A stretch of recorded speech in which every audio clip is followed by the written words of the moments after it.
శేఖర్ గారు ఇప్పుడు మంగ్లీ బాగా 15-20 రోజుల నుంచి మనం బాగా వింటున్నాం కదా! మంగ్లీ కేసు ఏంటి నిజంగా ఆమె కూడా ముద్దాయా? లేకపోతే ఆమె కూడా బాధితురాలా అర్థం కావట్లేదు చాలా మందికి. ఏంటంటే ఇదైతే రీసెంట్‌గా ఫోన్ కాల్ ఒకటి చూసాం. ఎవరే అమ్మాయి ప్రత్యూష అమ్మాయి ప్రత్యూష రాథోడ్. ప్రత్యూష రాథోడ్ మాట్లాడిన ఫోన్ కాల్ తర్వాత ఆమె వాయిస్ వినపడట్లేదు, ఆమె ఫేస్ కనపడట్లేదు. నిజానికి ఈ యొక్క కేసు సంబంధించి ఏం జరిగింది? మంగ్లీ యొక్క పాత్ర ఉందా? ఆమె బాధితురాలా? లేకపోతే ఆమె దోషా? ఇప్పుడు మీరు బాధితురాలు అనుకోండి, హ్మ్. మీరు బాధితులైతే ఏం చేస్తారు? మిమ్మల్ని మోసం చేసిన వాడి మీద కేసు పెడతారు. అంతేగా? అది చేసింది ఆవిడే. సరే. బాధితుల పక్షాన పోరాడుతున్న వాళ్ళ మీద కేసు పెట్టింది. అవును. అవునవును. కరెక్టే. సో ఇంకొకటి, మీరు బాధితులైతే మీ మీద ఎప్పుడైతే ఎలిగేషన్స్ వచ్చినాయో, హ్మ్. ఇప్పుడు అందరికీ డౌట్లు ఉన్నాయి. తమ్ముడైతే డైరెక్ట్గా ఇన్వాల్వ్ అయ్యాడు, క్యాష్ కట్టలు పట్టుకెళ్ళాడని చెప్పి ఎవరైతే ఇచ్చిన వాళ్ళు కూడా చెప్తున్నారు. అవును. ఇన్ని సాక్ష్యాలు ఉన్నాయి. ఆయన ఎఫ్ఐఆర్లో కూడా ఉన్నాడు. సో ఎకనామిక్ అఫెన్సెస్ వింగ్ వాళ్ళు కూడా ఆయన అరెస్ట్ చేయడానికి చూస్తున్నట్టున్నారు. హ్మ్. ఇంతుంటే ఇటువంటి టైంలో మీ పేరు గట్టిగా బయటికి వినబడి మీకు బ్యాడ్ నేమ్ వస్తున్న టైంలో ఆ మధు అనేట ఆయన ఎవరైతే దీనికి అంతటికి సూత్రధారో, ఇన్ని 100 కోట్లు హాంపర్ట్ చేసిన ఆయన వెళ్ళిపోయి లొంగిపోతాడు. ఎందుకు? హ్మ్. ఆ మధ్యకాలంలో బోధన ఎమ్మెల్యే కొడుకు ఒక ఆయన పోయి ఎక్కడో గుద్దేశాడు హ్మ్. కారు వేసుకుని. అవును. ఆయన వెళ్ళిపోతాడు, ఎవడో వచ్చి డ్రైవర్ సీట్లో కూర్చొని నేనే గుద్దానంటాడు. ఎవడన్నా సరే తప్పించుకోవడానికి చూస్తాడు, కానీ నేనే అని చెప్పుకుని ఎవడైనా లొంగిపోతాడు. లొంగిపోయాడంటే అర్థం ఏంటి? హ్మ్. అవతల వాడిని వెనకాల సేవ్ వేరే చేయడానికి కోసం ఆ! నువ్వు నిన్ను ఫ్రేమ్ చేసుకుంటున్నావు అని. హ్మ్. ఇక్కడ కూడా అది డౌట్లు వస్తున్నాయి జనాలకి. ఇప్పుడు ఆయన ముత్యంరెడ్డి గారు డీసీపీ గారు ఇంటర్వ్యూస్లో చెప్పే మాట ఏంటంటే, డైరెక్ట్గా ఆవిడ ఇన్వాల్వ్మెంట్ ఉన్నట్టు మాకు కనిపించట్లేదు. హ్మ్. సరే ఫైన్, డైరెక్ట్గా ఇన్వాల్వ్మెంట్ లేనప్పుడు ఆవిడ కోసం ఈయన వచ్చి లొంగిపోయాడు అనే విషయం మీకు అర్థం కావట్లేదా అనేది నా పాయింట్. ఓకే. నేను మంగ్లీ గారి వాయిస్‌కి, ఆ పాటలకి మంచి ఫ్యాన్. అంటే వింటాం బావుంటది. చిన్న స్థాయి నుంచి ఎదిగింది. ఒక చిన్న జర్నలిస్ట్‌గా ఒక ఛానెల్‌లో యాంకర్‌గా ఉన్నటువంటి లైఫ్ 14 సంవత్సరాల పాటు తన కెరీర్‌లో బిల్డ్ చేసుకుంటూ వచ్చింది. మంచి ఫేమ్ ఉంది. నేషనల్ లెవెల్‌లో ఉంది. కన్నడ, హిందీ రీసెంట్‌గా హిందీ సాంగ్‌లు కూడా పాడింది. చాలా పెద్ద సినిమా సంజయ్ దత్ హీరోగా ఉన్న పాటలు పాడింది. ఇంత మంచి ఫేము, డబ్బులు ఉన్నటువంటి వ్యక్తి ఇలా ఎందుకు చేస్తుందనేది అందరికీ అనుమానం శేఖర్ గారు. అబ్సల్యూట్లీ. మీకు ఉన్న అభిమానమే నాకు కూడా. హ్మ్. అద్భుతమైన వాయిస్ అండి, నిజంగా గాడ్ గిఫ్టెడ్ వాయిస్. ఈ మధ్యకాలంలో ఈవిడ ట్రెండ్ అవుతుంది దీనివల్ల, ఈ న్యూస్ వల్ల. బట్ అవి కూడా బయటకు వస్తున్నాయి, పాటలన్నీ కూడా వింటుంటే హ్మ్. ఈవిడికి అసలు ఈ అవసరం ఏంటి అవసరం ఏంటనిపించింది నాకైతే. అనిపించింది. కాకపోతే మీరు ఇక్కడ గమనించాల్సింది, ఆవిడే అంత పేరు తెచ్చుకుంది కాబట్టి బంజారా బిడ్డలందరూ, లంబాడి వీళ్ళందరూ కూడా ఓన్ మా చేసుకున్నారు. మా మా క్యాస్ట్ అమ్మాయి, హ్మ్. మాకు ఒక వెన్న తెచ్చిన అమ్మాయి, మా క్యాస్ట్కి వెన్న తెచ్చిన అమ్మాయి అని చెప్పి ఆవిడని ఒక ఐకన్గా చూస్తున్నారు. యెస్. ఆవిడ అటువంటి తాండాల్లో నించోబెడితే ఈజీగా ఎమ్మెల్యే గెలిచేస్తుంది. అవును. అంత పాపులారిటీ సంపాదించుకుంది. ప్రతి ఒక్కరు కూడా ఓన్ చేసుకున్నారు ఇట్లా లిటరల్లీ. మా బిడ్డరా, మా బిడ్డ ఈరోజు దుమ్ము రేపుతోందిరా, హ్మ్. హ్మ్. ఎస్పీ బాలసుబ్రహ్మణ్యానికి ధీటుగా పాడుతోందిరా అనుకునే స్టేజ్లో ఉండేవాళ్ళు. యెస్.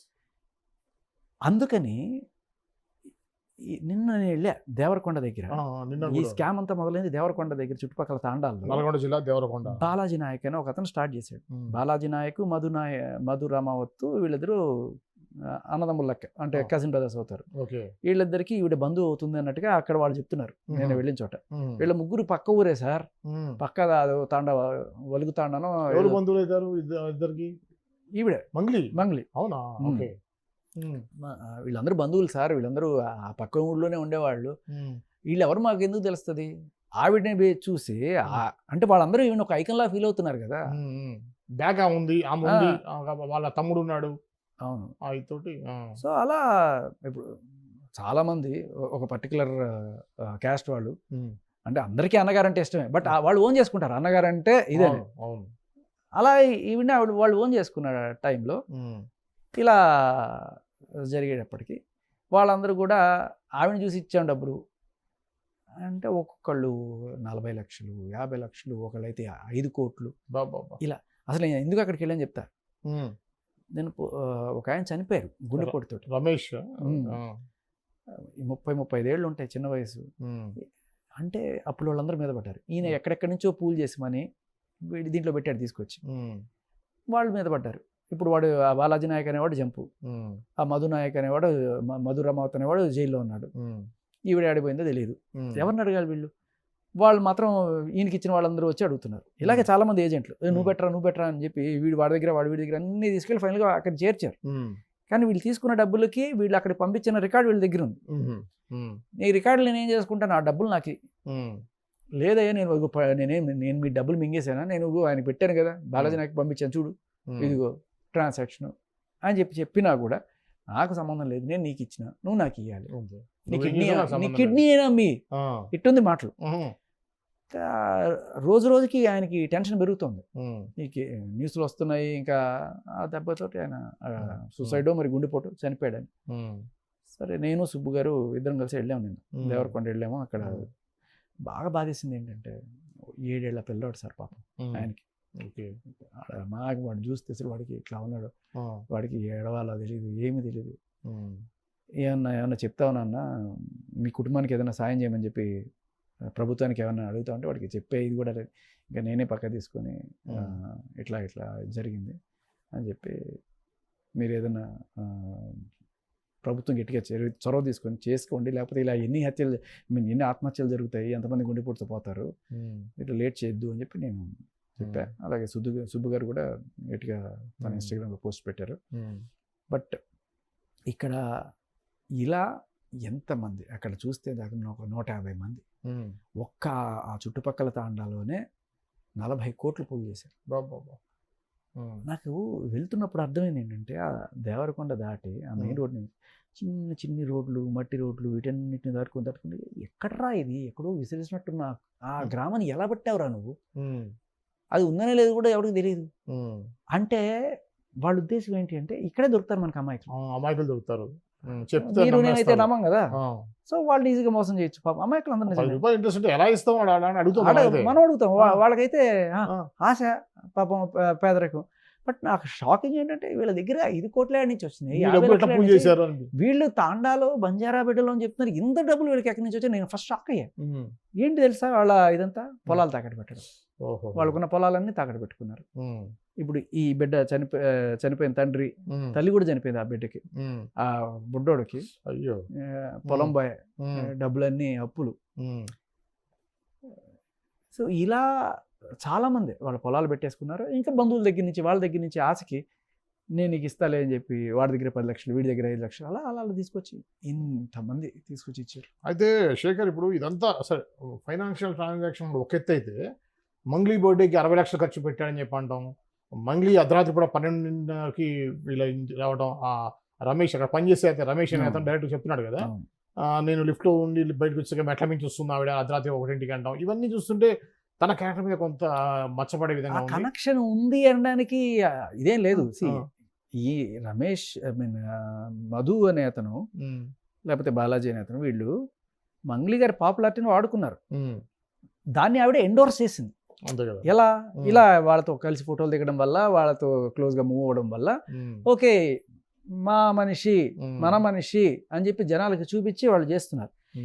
ఇది ఆవిడ నోటీసులోకి వచ్చి చాలా రోజులే అయినా కూడా ఇదిగో నా పేరు చెప్పి ఎవడన్నా సరే ఇట్లా వసూలు చేస్తే మీరు నమ్మకండి అని ఒక స్టేట్మెంట్ ఇష్యూ చేయకపోగా, ఇలాగే మోసపోతున్న వాళ్ళ కోసం వీళ్ళ మీద కేసులు పెట్టకపోవడం, అదంతా ఏంటి ఆవిడ ఎండోర్స్ చేస్తున్నట్టు. అంతే కదా. సింగర్ సునీత పేరు చెప్పి చాలా మంది డబ్బులు వసూలు చేస్తారు ఆ మధ్య ఆన్లైన్లో చేసే. సునీత డైరెక్ట్ చెప్పారు, నేను డబ్బులు అడగలేదు, మీరు ఎవరికి చేయకండి ఇట్లా అని చెప్పేసి తను ఓపెన్ స్టేట్మెంట్ ఇచ్చింది. అలానే తను కూడా ఇచ్చి ఉంటే ఇంతవరకు వచ్చేది కాదు. ఇంకోటి వాళ్ళ తమ్ముడు ఇన్వాల్వ్ అయ్యింది అనేది ఖచ్చితంగా అందరూ నమ్ముతున్నారు. అదే కదా. అండ్ ఇంకోటి ఏంటంటే అతన్ని తీసుకొచ్చి అతన్ని కాపాడడానికో లేకపోతే ఇంకోటో, ఇది చూడండి వీడు అట్లాంటి ఫేస్, వీడు నోట్ల గట్టలు వేయించే ఫేసా అని చెప్పి అంటే, ఫేస్ చూసి చెప్పేటైతే ఇంకా పోలీసులు అందరూ కూడా వీడు దొంగ వీడు మంచివాడు అని చెప్పేస్తారు. అలా కాదు కదా. సో మీరు అతన్ని ప్రొటెక్ట్ చేయడానికి ట్రై చేస్తున్నారనే విషయం అర్థమవుతుంది. దానికి తోడు అన్నిటికంటే ప్రధానంగా డౌట్ వచ్చేది ఏంటంటే, మీరు బద్నాం అయిపోతున్నారని మధు ఎడ్డి లొంగిపోవడం అనేది డౌట్లు ఇంకా పెంచుతోంది. అది అంటే కేసు ఇంకా ఎక్కువ డీప్గా వెళ్తే అన్ని విషయాలు బయటకు వస్తాయి అన్నట్టుగా. ఏమంటున్నారంటే కొంతమంది మధునితో మాట్లాడి నువ్వు వెళ్ళి లొంగిపోయి, లేకపోతే ఇది పెద్దదవుతుంది, మన మీదకి వస్తుంది, ఇవంతా కూడా నేనే చేశానని చెప్పి, లేకపోతే అనవసరంగా అక్కిరుక్కుంటుంది, నేను ఏదో రకంగా మేము బయటికి తీసుకొస్తాం అంతా మాట్లాడేసాము. లేకపోతే ఇన్ని తెలివితేటలుండి ఇన్ని కోట్లు కొట్టేసిన వాడు త్యాగమూర్తి లాగా నేనే చేశానని చెప్పి వెళ్ళిపోతాడా? ఇప్పుడుగా అదే తర్వాత కోర్టులో చూసుకుందాం, ముందే లొంగిపోదాం అనుకోండు. సో లొంగిపోయాను అక్కడ ఏం చెప్తున్నాడు? మంగళికి సంబంధం లేదు, నేను అడక్కముందే మంగళికి సంబంధం లేదు సార్, మంగళికి మంచిది సార్. ఈటీవీ మాత్రం తీసుకెళ్ళకండి అంటారు సినిమాలో, ఆఫీస్ అంతా తీసుకెళ్ళకండి, ఈటీవీ మాత్రం వద్దంటాడు. అంటే పెళ్లి కొడుకు వీడేనండి, చొక్కాకి వాడికి సంబంధం లేదన్నట్టు. సో అలా చెప్పే కొద్దీ ఇంకా డౌట్లు పెరుగుతాయి కదా జనాలకి. దానికి తోడు ఆయన డీసీపీ గారు వచ్చి వాళ్ళు చెప్పలేదంటే వాళ్ళు చెప్తారు, వాళ్ళు వచ్చింది ఎందుకు సార్ ఆవిడ సేవ్ చేయడానికి, సార్ మీరు కదా ఇంకా లోతుగా ఎంక్వైరీ చేయాల్సింది అనేది జనాల వాదన. సో చూద్దాం, ఆయన మళ్ళీ ఇంకా డీప్ ఇన్వెస్టిగేషన్స్ అంటే ఇప్పుడు ఫోన్ కాల్స్ లిస్ట్ తీయాలి, ట్రాన్సాక్షన్స్ లిస్ట్ తీయాలి, బినామీ పేర్ల మీద చేసింది తీయాలి, ఇవన్నీ చాలా పెద్ద తతంగం. ఎంత జరుగుతూ ఉంది కదా శేఖర్. ఇప్పుడు మంగ్లీ ఆ రోజు పోలీస్ స్టేషన్లో డీజీపీ గారు కనడానికి వచ్చింది, లాస్ట్ మనం చూడటం. దాని తర్వాత ఫోన్ కాల్ వచ్చేసేమో దాంతో మాట్లాడటం, ఆ తర్వాత కనపడకపోవడం ఏంటి, అబ్స్టాండింగా లేకపోతే? జనరల్గా ఎప్పుడైతే ఇది పెద్దదవుతుంది, అరెస్ట్ దాకా వెళ్తుంది అని ఊహిస్తారో యాంటిసిపేటరీ బెయిల్కి అప్లై చేస్తారు. జనరల్గా యాంటిసిపేటరీ బెయిల్కి అప్లై చేసేవాళ్ళు కొంత హైడౌట్లో ఉంటారు, అరెస్ట్ అవ్వచ్చు కాబట్టి అవకాశం ఉంది. సో ఒకసారి వచ్చిన తర్వాత యాంటిసిపేటరీ బెయిల్ వచ్చిన తర్వాత వాళ్ళు బయటకు వచ్చి మాట్లాడడం జరుగుతుంది. బట్ ఇప్పుడు యాంటిసిపేటరీ బెయిల్కి అప్లై చేసినట్టుగా నేను విన్నా, అది ఎంతవరకు correct subject to correction. And అలాగే ఈ కేసును క్వాష్ ఏది సుబ్బు పెట్టిన కేసులో ఈవిడ A5గా ఉంది కదా, అది క్వాష్ చేయమని చెప్పి కూడా పిటిషన్ హైకోర్టులో 13 బెంచ్ మీద ఏదో ఉన్నట్టు తెలుస్తుంది. ఓకే. సో వీటికి సంబంధించి ఏం జరుగుతుందో చూడాలి. ఇప్పుడు క్వాష్ అయిందనుకోండి, జనరల్గా ఇంత హై ప్రొఫైల్ ఇంత పబ్లిసిటీ వచ్చిన కేసుకి ఇప్పుడు క్వాష్ అంటే ఖచ్చితంగా అదే ఏ హైకోర్టు అయితే సుబ్బు గారి మీద పోలీస్ ప్రవర్తన తప్పు పట్టిందో ఇప్పుడు క్వాష్ చేయమని చెప్తే నిజంగానే క్వాష్ అయిపోతే ఇది పోలీసులు నీరుగార్చారు కేసు, దీంట్లో ఏ ఎవిడెన్స్ సబ్మిట్ చేయలేదు అనే కోణం కూడా వస్తుంది. అవును. ఇంకోటి ప్రధానంగా ఇప్పుడు రీసెంట్గా చూస్తే మనం ప్రత్యూష రాథోడ్ అనే అమ్మాయి బయట రావడం, అసలు ఆమె ఎవరు, ఆమెకి మంగ్లీకి ఉన్నటువంటి సంబంధాలు ఏంటి, అసలు సుబ్బు ఏం చెప్పారు మీరు? ఆవిడ కూడా ఇట్లాగే మంగ్లీ అక్క అంటే ఆవిడ ఒక ఐకన్ లాగా మనం ఒక బంజారా బిడ్డ ఓ రేంజ్లో వెలుగుతుంది, ఒక కాలర్ వేసుకునే గర్వపడే మనిషి. బట్ ఒక్కసారి ఈ బాధితులందరినీ కలిసిన తర్వాత నువ్వు ఒక బంజారా బిడ్డ అయ్యండి, ఇంతమంది బంజారా బిడ్డలకి అన్యాయం జరుగుతుంటే వాళ్ళకి సపోర్ట్ చేయడం మానేసి నేను బంజారా బిడ్డని చెప్పుకొని ఆ కార్డు వెనకాల దాక్కునే ప్రయత్నం చేస్తున్నావు అనేది ఆవిడ బాధ. ఆవిడ ఎందుకంటే కొంచెం ఉన్నత అభిప్రాయాలు భావాలు ఉన్నట్టు కనిపిస్తుంది. సివిల్ సర్వీసెస్ రాసి జనాలకు సర్వీస్ చేయాలనే దీంట్లో ఉంది. సో ఆ కోణంలో ఆవిడ లేదమ్మా నేను మీకు ఏ రకంగా సపోర్ట్ చేయను, అది కూడా ఆవిడే మంగ్లీయే ఈవిడికి ఫోన్ చేశారు ఆ టైంలో. ఓకే. అక్కడ ఎవరో తిరుమలేష్ అనే అతను ఉన్నాడు, అతను ఎందుకు ఇట్లా చేస్తున్నాడు, అతని సంగతి అతనికి సంబంధించిన వాళ్ళు ఎవరన్నా తెలుసా, అతనికి ఏదైనా రికమెండ్ చేపిద్ది అంటే ఈ పైరవీలు. ఓకే. ఇప్పుడు సుబ్బు చెప్పిన దానికి సుబ్బు ఏం చెప్పాడు, ఒక సెంట్రల్ మినిస్టర్ తోటి ఫోన్ చేయించి సెంట్రల్ మినిస్టర్ పేరు చెప్పింది, ఒక ఎమ్మెల్యే తండ్రితో ఫోన్ చేయించింది, ఇవి చేస్తుంది అంటే లేదు అలాంటిది ఏం లేదు అని చెప్తున్నా. ఇప్పుడు ఈవిడికి వచ్చిన కాల్ మనం గమనిస్తే ఆ ఎమ్మెల్యే ఎవరు, వాళ్ళకి ఎవరు చెప్తే వింటాడు, ఎవరన్నా కనుక్కో అని చెప్తుంది. ఎందుకు అతనికి చెప్పించడానికి, మమ్మల్ని లాక్కండి దీంట్లో లాక్కండి, లేకపోతే లాగారంటే మిమ్మల్ని ఏదో చేస్తాం అని చెప్పి బెదిరించడము, సామధాన భేద దండోపాయాలు. సో అదే అక్కడ మనకు ఓపెన్గా దొరికింది. అవును. బట్ ఇక్కడ సుబ్బు దగ్గర మేబీ ఆ కాల్ రికార్డ్స్ ఉన్నాయి తప్ప, ఐ మీన్ కాల్ లాగ్స్ ఉన్నాయి తప్ప కాల్ రికార్డ్స్ లేవు. ఓకే. సో అది కాబట్టి కుడ్ హ్యావ్ బీన్, ఎందుకంటే అక్కడ పైరువి చేద్దాం అనుకున్నప్పుడు ఇక్కడ చేసి ఉండకూడదు. నా బాధ ఏంటంటే ఇన్ని వేల మంది పాపం డబ్బులు పెట్టి ఇవాళ రోడ్డును పడి చేస్తుంటే చచ్చిపోతున్నారు జనాలు, ఎవరికి పట్టదా? ఇప్పుడు మీరు నేను మాట్లాడుకుంటున్నాం, ఇంతమంది మీడియా మాట్లాడుకుంటున్నారు, ఏం సార్ మన ప్రభుత్వం మొత్తం నిద్రపోతుందా? మన ఎమ్మెల్యేలు ఎన్ని ఓట్లేసి గెలిపించారు కదా, వీళ్ళందరూ నిద్రపోతున్నారా? ఏం చేస్తున్నారు? ప్రతిపక్షం అనేది లేదా మన రాష్ట్రంలో? వాళ్ళ గొంతుకు వీళ్ళు అవ్వాలి కదా. ఇప్పుడు ప్రభుత్వం పట్టించుకోలేదంటే వీళ్ళు నిలదీసి ప్రభుత్వం చేత పని చేయించడానికే కదా ప్రతిపక్షం ఉండింది. సో మీడియాగా మనం చేస్తున్నాం, కానీ ఈ ఇష్యూని అసెంబ్లీలోకి తీసుకెళ్ళమో లేకపోతే పెద్దగా గట్టిగా ఇప్పుడు ఒక కేటీఆర్ గారు మాట్లాడారంటే ఒక ధైర్యం వస్తుంది అంతే కదా. సో అంతకన్నా ముందే అసలు అది మనం అనిపించుకోకూడదు అని ప్రభుత్వం ముందే ఒక చర్య ఉపక్రమించి ఒక సిట్ అటెండ్ చేస్తే అది వాళ్ళకి ఇంకా మంచిది. బాధితులు ఏంటంటే ఇవాళ కాదు, వీళ్ళు రేపు ఇంత వస్తాయి కొంత. వీళ్ళు ఎంత డిలే చేస్తే ఆ, వీళ్ళంత అడ్వాంటేజ్ తీసుకోవచ్చు. అవును. ఇక్కడ అడ్వాంటేజ్ తీసుకునేవాడు లేడు, ఉమ్, ప్రభుత్వం తొందరగాను స్పందించట్లేదు. అవును.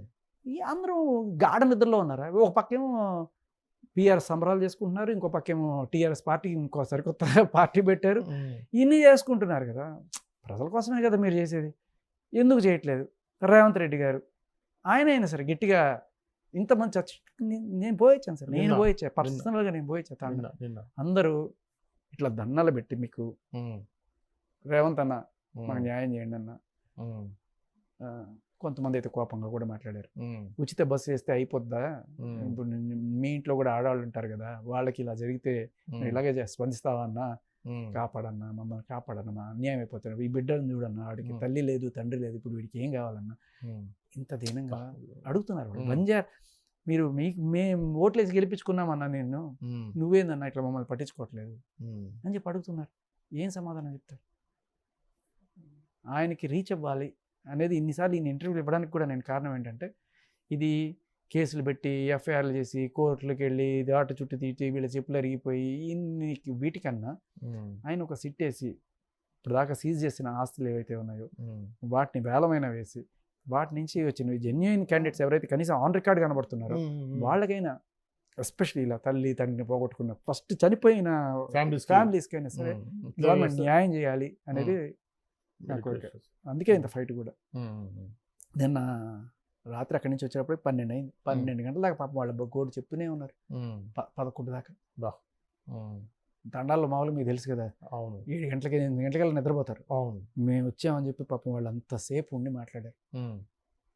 చాలా బాధ వేస్తుంది. చాలా ఎక్స్ప్లాయిట్ చేశారు. ఈవిడ పేరు చెప్పి ఎక్స్ప్లాయిట్ చేశారు. బట్ ఆవిడకి ఎంత వాటా ఉందో తెలియదు. బ్రాండ్ అంబాసిడర్గా అయితే ఆవిడని వాడుకున్నారు.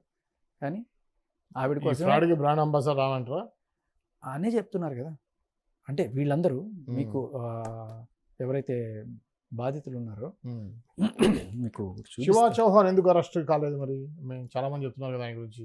అబ్స్కాండ్ స్కామ్ అని రాస్తారు. పోలీసులు తెలుసుకుంటే పట్టుకోవడం ఎంతసేపు సార్? అవును. నాకు మనందరికీ ఎక్కడ డౌట్ వస్తుంది అంటే, ఇంత ఎఫిషియెంట్గా ఉన్న మన హైదరాబాద్ పోలీసు అబ్స్కాండ్ అని చెప్తున్నారు, వాళ్ళని ఎందుకు పట్టుకోలేకపోతున్నారు? ఈజీ పట్టుకోవచ్చు, సీసీటీవీ కెమెరాస్. అదే మంగ్లీ గారి మీద కేసు పెట్టిన, మంగ్లీ గారు ఒక యూట్యూబర్ మీద మేడిపండ ఎవరో ఉన్నాడు ఆయన, అవును 2-3 గంటలు పట్టుకొచ్చారు అతను. వీళ్ళు ఆయన చనిపోయిన శవము అక్కడ పెట్టి ధర్నా చేస్తున్నాం, మాకు న్యాయం చేయాలి, ఇట్లా ఎంతమంది చచ్చిపోతారు అని చెప్పి చేస్తుంటే అక్కడ పోలీసులు వచ్చి వీళ్ళని కొట్టారట. ఆడాళ్ళని కొట్టారు. ఎవరంటే ఈ బాలాజీ నాయక్ అనే ఆయన ఈ ఊళ్ళో దగ్గర డబ్బులు దండాడు, మధు అనేటోడు ఇంకో ఊళ్ళో డబ్బులు దండాడు. వీళ్ళిద్దరు కూడా ఈవిడ పేరు అక్క పేరు గట్టిగా వాడారు. అయితే వాళ్ళ అక్కడ అంటే శవం అక్కడ పెట్టి ఎత్తేలు మాకు న్యాయం చేస్తారా చేయరని చెప్పి ధర్నా చేస్తుంటే, ఇప్పుడు ఇది కదా రేవంత్ రెడ్డి గారికి రీచ్ అవ్వాలి. అవును, రేవంత్ రెడ్డి గారికి రీచ్ అయ్యి ఆయన ఏదైనా చేయాలి. సో మీడియా దీన్ని గట్టిగా చూపించడం, ఆయన దగ్గర తీసుకెళ్ళడం అనేది చేయాలి. బట్ పోలీసులు కూడా చూడండి ఆవిడ ఏం చెప్తుంది. డెడ్బాడీతోని అక్కడ ధర్నా చేస్తే, పెద్ద ఊర్లో ధర్నా చేస్తే మమ్మల్ని కొట్టిండు, ఎస్ఐ కొట్టిండు, ఎస్ఐ మాకు ఇట్లా పట్టుకొని కొట్టిండు. ఇగో ఈయన కొట్టిండు, ఇగో ఆయన కొట్టిండు, 2-3కి కొట్టిండు.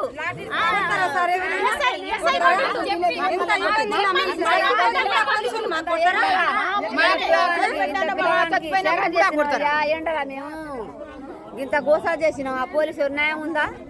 అసలు న్యాయం ఉందా? పొద్దు నుంచి మధ్యాహ్నం దాకా నిలబడితే వాళ్ళందరూ కూడా వచ్చి లేడీస్ వాళ్ళు అందరు వచ్చి మమ్మల్ని కొట్టినారు. వాళ్ళు పెద్ద ఊర్లో పోలీస్ స్టేషన్ ముందల కొట్టిరు. ఎప్పటితోనే ఉన్నాం మేము. వాళ్ళకి జాలి ఉందా? వాళ్ళకు అందరు ఈవిడ వాళ్ళ ఆయన చనిపోయాడు. ఈ బాధ ఇది రేవంత్ రెడ్డి గారికి చేరాలి సార్ దయచేసి. రేవంత్ రెడ్డి సార్ ప్లీజ్ మీకు దండం పెడతాం, మాకు న్యాయం చేసేటట్టు చూడండి. బాలాజీ ఎక్కడ ఉండో తెలియదు, ఎవరు ఎక్కడ ఉన్నారో తెలియదు. రేవంత్ రెడ్డి గారు అసలే పట్టించుకుంటలేరు. మరి మా బతుకేం కావాలి? ఇగో ఇచ్చిన రేకులు ఇంట్లో ఉంటున్నాం మేము. మాకు ఉన్న భూమి కూడా అమ్ముకున్నాం, ఉన్న ఆ ఇల్లు మీద కూడా మేము లోన్ తీసుకున్నాం. ఆ ఇల్లు కూడా పోతుంది మాకు. మేము ఎట్లా బతకాలి? అన్ని తాకట్లో ఉన్నాయి. ఉన్న బంగారం కూడా తాకట్లో పెట్టేసి తాకట్లో పెట్టి అన్ని పైసలు ఇచ్చేసినాం. మాకే విధంగా న్యాయం చేస్తారు ఎందుకు? మేము మీ కోర్టు పెట్టింది ఎందుకు గెలిపించినాం? ఫ్రీ బస్సులు ఇవ్వగానే నువ్వు సీఎం అయిపోతున్నావా? ఫ్రీ బస్సులు అవ్వగానే సీఎం పదవి నీకు రాదు. ప్రతి ఒక్కరికి నువ్వు సహాయం చేయాలి, అప్పుడే నువ్వు సీఎం అని నీకు తెలుసు. నీ కూతురుంది, నువ్వు కూడా పిల్లలని కన్నావు కదా, నీకు కూడా చిన్నపిల్లలు లేరా? నీకు ఆడపిల్లలు లేరా? నీకు అక్క చెల్లెలు లేరా? నీ పిల్లం కూడా ఉంది కదా, వాళ్ళకు కూడా ఇలాంటి దోశలు వస్తాయి, వాళ్ళు ఇలాంటివి వస్తాయి. నువ్వు అట్లనే చూసుకుంటా కూర్చుంటావా? అట్లా మాకు జర న్యాయం చేయండి సార్, మీకు దండం పెడతాం.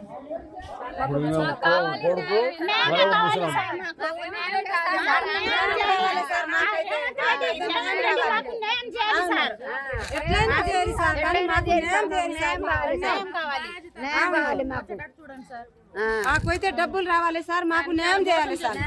వాళ్ళైతే మోసం చేసినారు కదా సార్, మీరైనా చూడండి, మీరైనా సాయం చేయండి.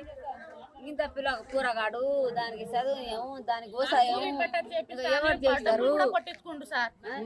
రేవంత్ अन्ना का धोख देन कर हमें देखकर हमें दया देश के हमें खुशी बात है ना, हमें काय को जरा करा देना भी यार రేవంత్ अन्ना जरा हमारे बात है जरा पब्लिक से हमें जरा మాట కొనిలయ్యా. రేవంత్ అన్న నీకు ఓటు పెట్టి గెలిచినామయ్యా, మాకు అన్యాయం చేయబాకయ్యా, మాకు సుబ్బు గారు ఇక్కడ మాల్దీ తాండాకు వచ్చాము. ఇక్కడ ఒక ఆయన పాపం గుండెపోటుతో చనిపోయారు. ఇలా ఇన్నాళ్ళు మనం చూస్తున్న ఈ స్కామ్ లో పాపం 50 లక్షలు ఇచ్చారట. ఈ బాబు వాళ్ళ అబ్బాయి, వాళ్ళ నాన్న లేడు, వాళ్ళ అమ్మ కూడా చనిపోయారు పాపం. సో ఇటువంటి అబ్బాయికి న్యాయం జరగాలి కదా, మనందరం తప్పకుండా. నేను ఒకటే చెప్తున్నా, ఇంత చిన్న పిల్లలు మోసం చేసి తినే డబ్బులు మీకు ఎట్లా వంట పడుతుంది? ఎంత వరకు మీరు అభివృద్ధి సాధించగలరు? చూడండి, అసలు ఏ పాపం ఎరుగని ఒక పసిబిడ్డ ఈ రోజు వాళ్ళ తల్లిని కోల్పోయిండు, తండ్రి కోల్పోయిండు, ఇంకా కూడా మీ మనసు కరగకపోతే ఇన్ని కోట్లు మీరు చనిపోయిన తర్వాత తీసుకెళ్తారా?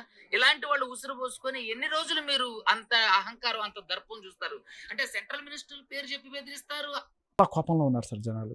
ఎంత కోపంలో ఉన్నారంటే కనబడితే రాళ్లతో కూడా చంపేస్తారు వాళ్ళు, ఆ రేంజ్లో ఉన్నారు.